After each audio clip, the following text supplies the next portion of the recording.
You're watching part 1 of my electric motorcycle build. Today we are going to be rating my Enduro e-bike. I want it out of my room. But today we are going to be doing some performance tests on the Enduro e-bike.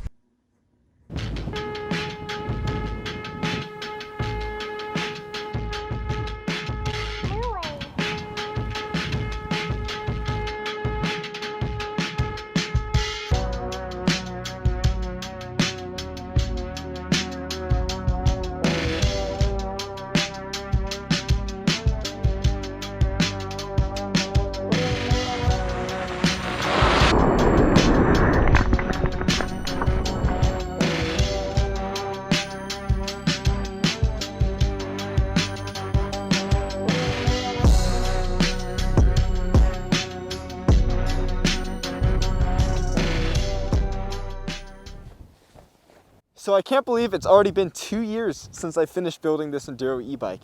I gotta say, it has been a very eventful last 2 years. There's been a lot of ups, a lot of downs, but if one thing has kept me going through all of those lows, it has to be your guys' support on this channel, motivating me to keep creating content on this Enduro e-bike. So thanks for that. But anyways, this is my 2-year review on this here Enduro e-bike. Of course, I'm gonna be going over how well this thing has held up mechanically, how my opinion has changed on it over the years, and whether or not you should still buy one in 2023.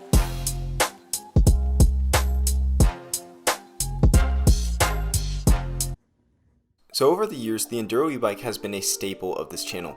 Out of all of the things that I've made videos about, done reviews of, this bike has gathered the most attention on this channel by far. And I can see why. It's a very cool bike with a lot of features that make it one of the better options for a small electric motorcycle that you can get for under $4,000. Now, having owned this bike for 2 years has shown me that this is not a perfect machine, and that there are certain things which I kind of wish I knew about it before I bought it. For example, if I was to go back and buy all of my parts for this bike all over again, I would have gone with a larger controller and ran the same amount of power through it that I'm running through my controller right now. Why, you may ask? Well, the answer to that's going to pop up later in this video, as well as some of your most burning questions about this Enduro e-bike. And a little secret, this is not information you're getting from anybody else on the internet. So if you haven't already, make sure to go ahead, hit that like button, leave a nice comment down below, and most importantly, subscribe so I can continue to make more great content like this. And let's get into it. For our first question, is this bike safe? No, not really. And in my opinion, I don't think any electric motorcycles are safe. You can be as safe and as skilled as you want on the road, but when it comes down to it, you really can't expect other drivers to be aware of your low profile and absolutely silent electric motorcycle on the road. That's just how it is. So that's why when I ride on this bike, I ride like everybody's trying to kill me. And due to the fact that I haven't crashed in the last 2 years, I'd say it's working out pretty well for me. Now this next one may surprise you. For question number 2, do I have issues with police? And despite living in arguably the least fun-loving state in the US, the answer is actually no, not at all. Now for those of you who aren't aware, this isn't like a licensed street legal bike. This is just a bike that I put together from parts that I sourced from all over the internet. There are certain safety precautions which I've added to this bike, such as mirrors and lights and a horn to make it more street legal, but in reality, any cop could just pull me over on this thing and give me a ticket. But why don't they? I pass cops on this thing every day. And to be honest, I'm not 100% sure why, but cops just don't seem to care about this bike at all. I've actually had conversations with cops about this bike while I'm riding on it, and they've seemed to be more fascinated about the bike than concerned about my safety. And this might come as a shocker to some people because you see videos on the internet all the time of people getting chased by police on these bikes, but I think in reality, as long as you're not being a hooligan, you know, wearing your safety gear, being safe, they usually won't bother you. For our next question, is this bike durable? If you're somebody who rides motorcycles, such as dirt bikes or maybe does motocross, this bike might seem cheap and relatively unthrashable to you. But I think to your average person, especially if you're looking to upgrade from maybe a bicycle to this bike will definitely feel quite solid to you. And the reason I know that is because this is the biggest bike that I've ever owned. And as somebody who mostly rides on roads and does light off-roading with this bike, I find that it has no issues handling what I put it through. The only problem I've had with this bike is in the frame. The rear of the frame actually ended up bending in where the suspension links up to it. But considering I built this bike, that's really just a problem with the frame I decided to put on this bike. And there's plenty newer frames out there which are even more lightweight and durable, such as these skeletonized frames which I found on Amazon. For our fourth question, why this over a gas bike? Now a lot of people wonder why I'd spend $4,000 on this thing when I can get a gas bike for the same price that would have the same or even better performance. Now, for those of you who own e-bikes or something similar to this, go ahead and leave a comment down below and tell them why you prefer electric over gas. Not only to give those types of people a better understanding, but because I like to hear other people's opinions on these things. Now, the main reason I choose this over a gas bike is because you can ride it anywhere you want. The main reason for that is because it has this hub motor back there which makes absolutely zero noise. I could be riding right behind somebody who's walking on a trail and they'd have absolutely no idea I was there, and believe me, it happens very frequently. And then the second I speed up and zoom past them, they have no idea what happened, and before their brains can even register that a motorcycle just zipped past them on this private trail, I'm already long gone due to this thing being a powerful 12,000 watt beast. Now, to be honest, that's my main reason. Now, another big reason for me is the price of electricity is much less than gas. For the amount of power that this bike demands, it's basically free.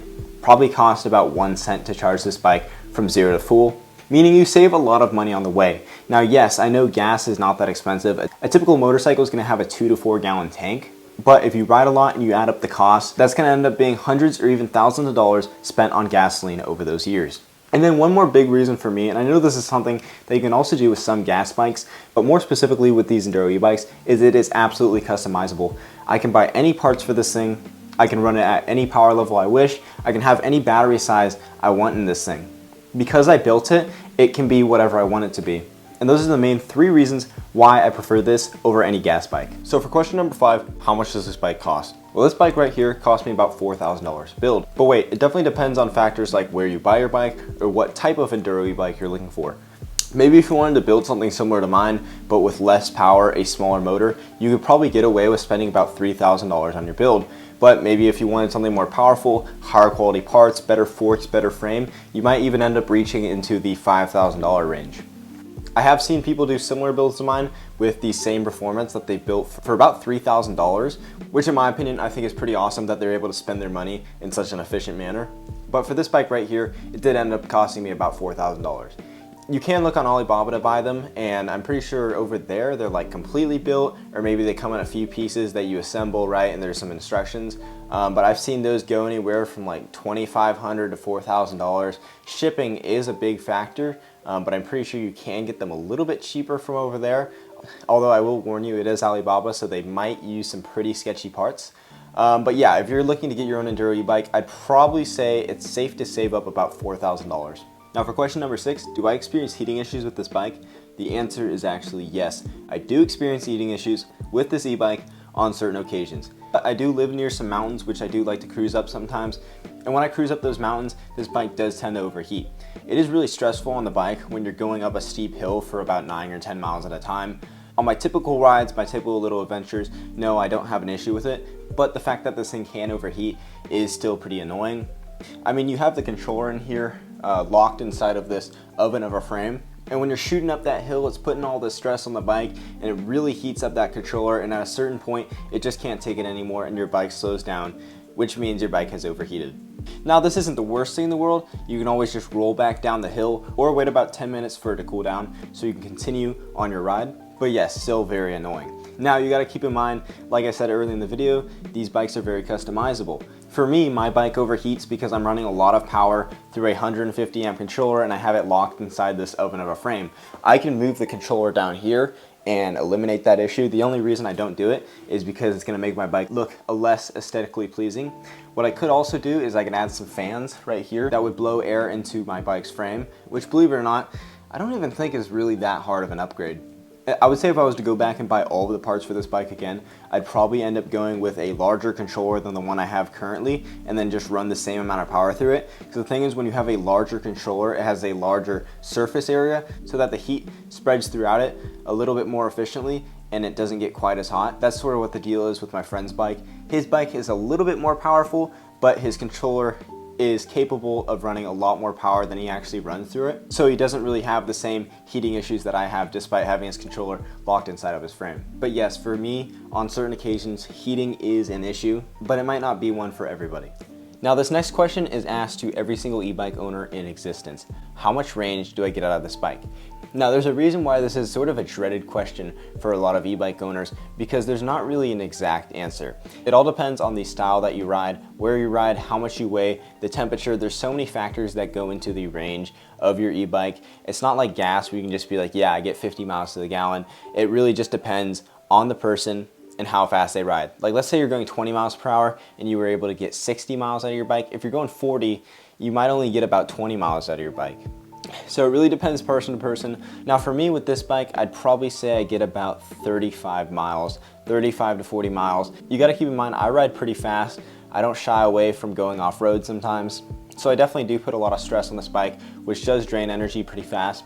I have a 72 volt 40 amp hour battery, which equates to roughly 2,800 amp hours.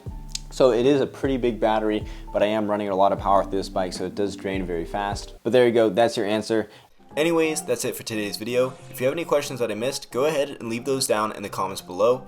And make sure to go ahead, hit that like button, leave a nice comment down below, and most importantly, subscribe to my channel so I can continue to make more great videos like this. And I'll see you guys soon in the next one. Later.